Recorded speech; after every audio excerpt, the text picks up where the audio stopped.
Моя семья знает, насколько я люблю многонациональную Карачаево-Черкесию, насколько я люблю весь Западный Кавказ. Моя дочка недавно тоже признавалась, студентка, что она поражена культурой Западного Кавказа. И даже нагайцы на Западном Кавказе немножко другие, чем в Дагестане. Но это те же самые нагайцы. И с нагайцами я связан издавна, потому что я постоянно проезжал через Ногайский район Дагестана, когда отцу помогал и был дальнобойщиком вместе с ним сразу после завершения школы. Но вот то, что можно национальную культуру настолько красиво показать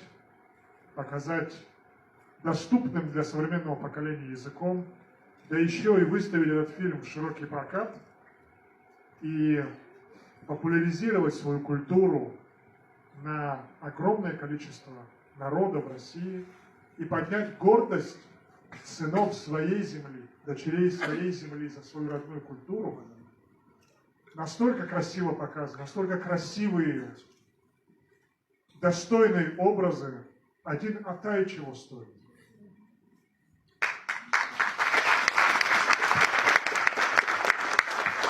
Валлахи, я пожалел, что я, будучи городским ребенком, а я был таким же, как Тимур, не успел сесть на коня, потому что мой Атай был директором школы.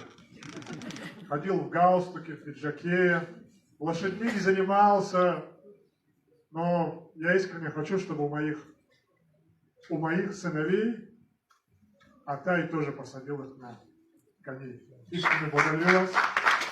Поздравляю с этим достижением. Завидую белой завистью, поскольку она дозволена верующим. И надеюсь, что из этого зала, из нашего поколения вырастут еще десятки и сотни Магомедов Али. Искренне благодарю, еще раз поздравляю. Спасибо.